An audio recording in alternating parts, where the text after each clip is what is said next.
সৈয়দনা আদমকে আল্লাহ যখন বানালেন তিনি বানালেন মিন তিনিন লাযিব, এঁটেল মাটি থেকে বানালেন। ও আকাশ, এই মাটির উপরে 40 বছর তুমি বৃষ্টি দাও। 40 বছর এঁটেল মাটির উপরে বৃষ্টি জমতে জমতে জমতে জমতে এটা হয়ে গেল হামাইম মাসনুন, কাদামাটি। সুবহানাল্লাহ পড়েন। কাদামাটি থেকে গেল 40 বছর। কাদামাটি থেকে আল্লাহ সৈয়দনা আদম আলাইহিস সালামের ডাইস বানালেন। তারপরে আল্লাহ সূর্যরে বললেন, ইয়া শামসু হাররিকি আলাইহি 40 ইয়াউমা, ও সূর্য এবার আদমের কায়ার উপরে, মূর্তির উপরে তুমি 40 বছর সূর্যের আলো দাও। ইসলামিক লাইফ, জীবন গড়ুন কোরআন সুন্নাহর আলোকে। তার এই আল্লাহর কোরআন যদি ঠিক মতো পড়া যায়, মানুষের মতো মানুষ বানিয়ে আপনারা জান্নাতি বানাবে কে?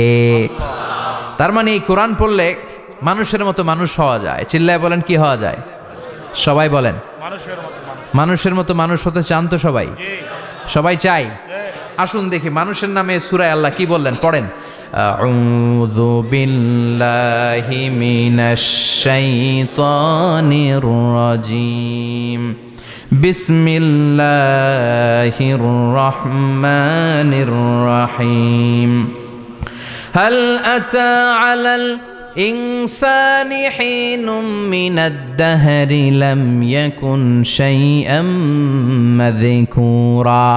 আল্লাহ বললেন, মানুষের জীবনের একটা সময় ছিল যেই সময়টা উল্লেখ করার মতো মানুষ কিছুই ছিল না। সুবহানাল্লাহ।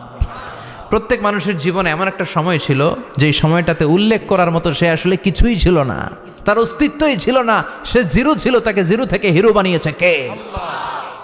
হাল আতা আলাল ইনসান, এই হাল হচ্ছে ইস্তেফাম তাকরিরি, বিমানা কাদ আতা আলাল ইনসান। অবশ্যই অবশ্যই মানুষের জীবনে এমন একটা সময় এসেছে, লাম ইয়াকুন শাইআম মাযকুরা, উল্লেখ করার মতো সে কিছুই ছিল না। কার কথা? মুফাসসিরিন একরাম ইনসান দ্বারা এখানে দুইটা জিনিস বুঝিয়েছেন। এক হলো সাইয়েদনা আদম, আর এক হলো আমরা সবাই। এই পৃথিবীতে মানুষ বানানোর 3 ক্যাটাগরি। ক্যাটাগরি নাম্বার 1, মাও নাই বাবাও নাই। এই সিস্টেমে আল্লাহ কার বানাইছে?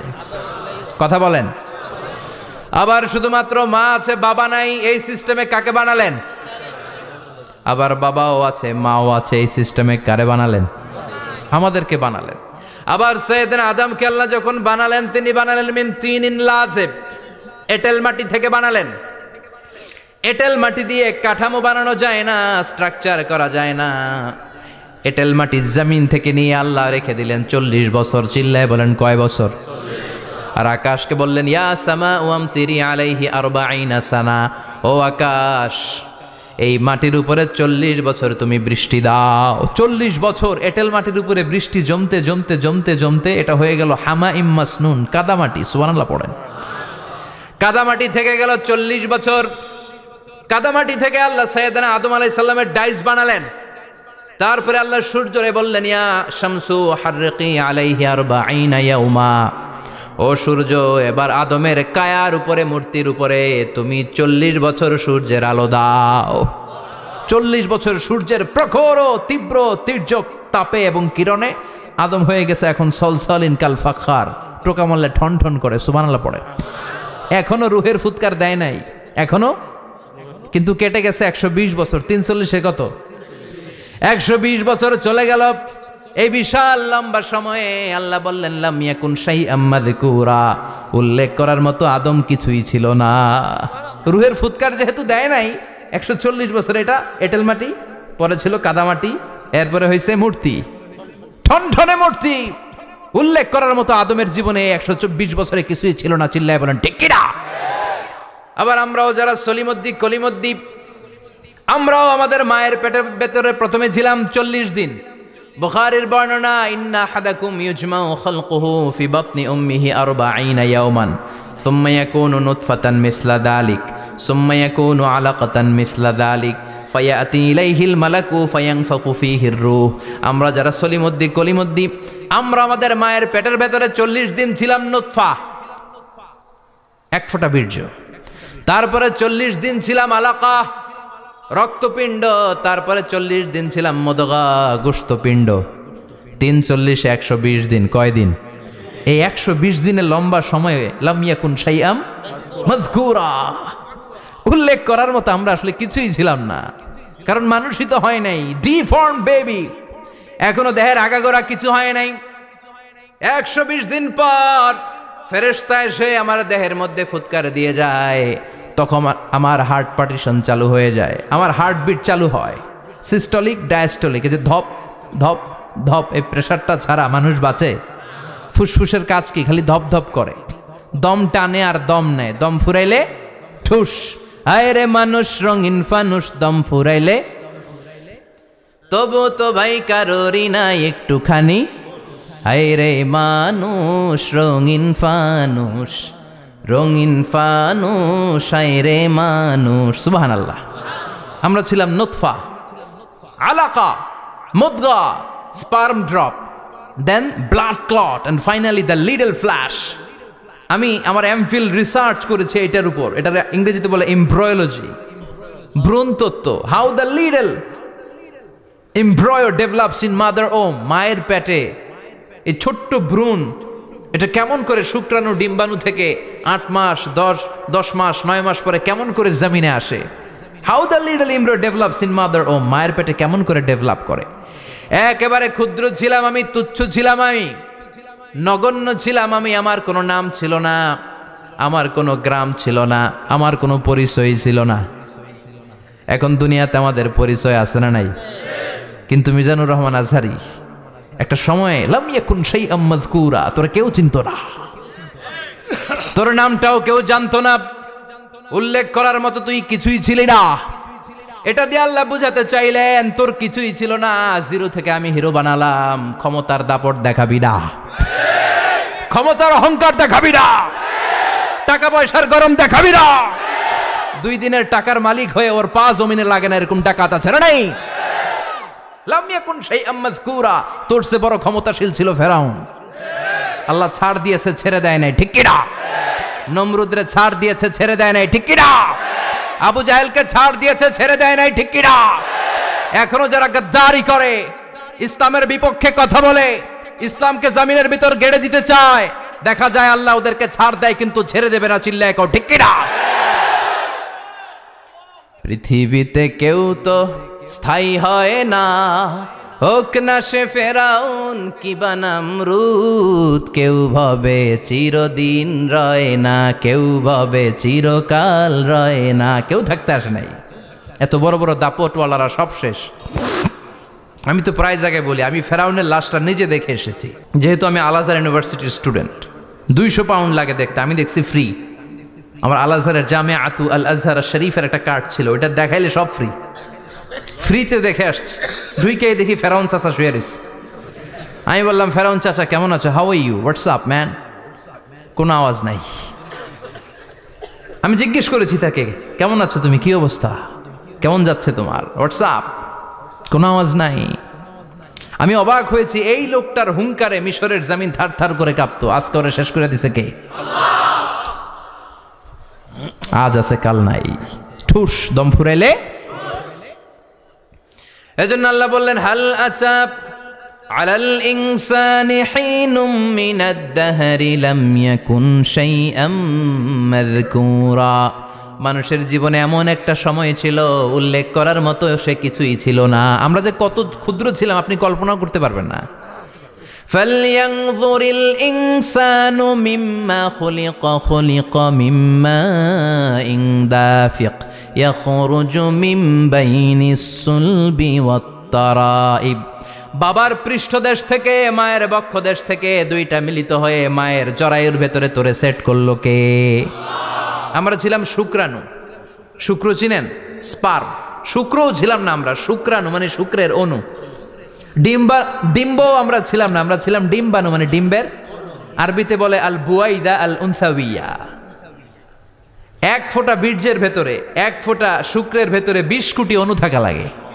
ওই 20 কোটির একটা ছিলাম আমি। 20 কোটির একটা ছিলেন আপনি। উল্লেখ করার মতো আমি কিছুই ছিলাম না, আমরা কিছুই ছিলাম না। চিল্লা এখন ঠিক কিনা? আল্লাহ বললেন, লাম ইয়াকুন শাইআম মাযকুরা, কিছুই ছিল না। স্পার্ম ড্রপ আর ওভাম দুইটাকে মিলিয়ে আমি আল্লাহ করে ফেললাম জাইগোট। সেইটারে আমি বানালাম এমব্রয়ো, ভ্রূণ, ব্যাঙ্গাচির মতো। শীত বর্ষাকালে বৃষ্টির পরে দেখবেন ব্যাঙের বাচ্চাগুলো খালি ছোটাছুটি করে, তাই না? কালো কালো দেখা যায় না? আমি আপনি আমরা প্রত্যেকে এরকম ব্যাঙের বাচ্চার মতো ছিলাম। হাত পা তো দূরের কথা, ব্যাঙের বাচ্চার মতো ছিলাম। মায়ের জরায়ুর দেয়ালে লেপ্টে ছিলাম। আমাদের হাত ছিল না, আমাদের পা ছিল না, কিচ্ছু ছিল না। সেখান থেকে আল্লাহ আমাদেরকে বড় করতে লাগলেন। এরপরে আমরা হয়ে গেলাম ফেটাস, ডেভেলপড স্টেজ। 120 দিন পরে আল্লাহ তাআলা আমাদের রুহের ফুৎকার দিলেন, আমার হার্ট দিলেন, আমার লাংস দিলেন, আমার গল ব্লাডার দিলেন, আমার কিডনি দিলেন, আমার লিভার দিলেন, আমার ইন্টেস্টাইন দিলেন, আমার দেহের ভিতরে তিনি রক্ত ঢুকিয়ে দিলেন। আমার কলবের এই ধাক্কাধাক্কি শুরু হয়ে গেল। আল্লাহ বললেন এই কলবটা সব চাইতে দামি অঙ্গ, কলবের মধ্যে জিকির ভরতে হবে কার? লা ইলাহা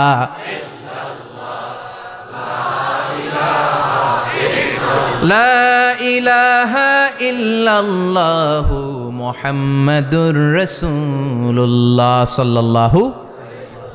কলবের ভেতরে ভরতে হবে আল্লাহর জিকির। অনেকেই কলবের ভেতরে ভরে আয়না, আছে না নাই? আয়না বসাইয়া দে মোর দয়াল বাবা, কেল্লা কাবা আহেনার কারিগর, আয়না বসাইয়া দে মোর। তোর বাবার কলবেই তো আয়না নাই, তোরে কি আয়না দিবে বেটা?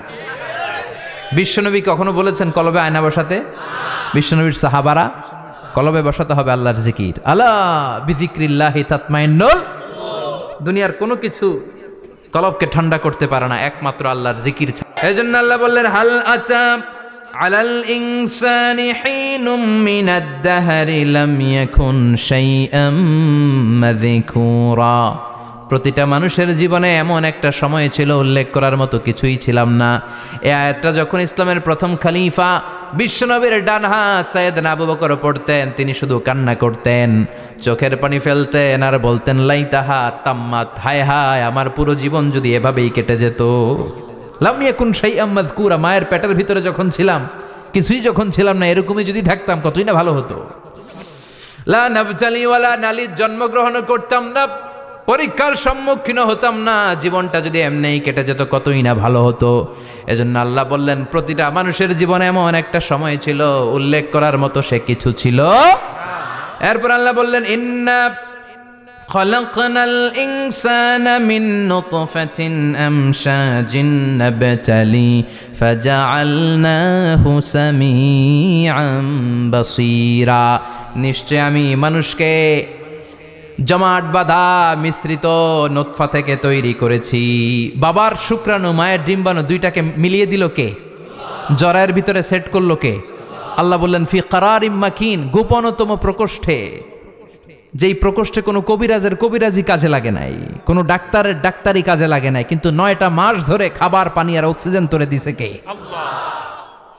আবার আল্লাহ বললেন ফি যুলুমাতিন সালাস, 3টা প্যাকেট পড়িয়ে তোরে আমি রেখেছি, যতটুকু টেম্পারেচারে রাখলে তুই বেঁচে থাকবি ততটুকু টেম্পারেচারে তোরে রেখেছে কে? এজন্য আল্লাহ বললেন মিন নুতফাতিন আমশাজিন নাবতালি, তারপরে তোকে আমি পরীক্ষা করতে শুরু করলাম দুনিয়ায়। দুনিয়াতে আমাদের জন্য পরীক্ষা আছে না নাই?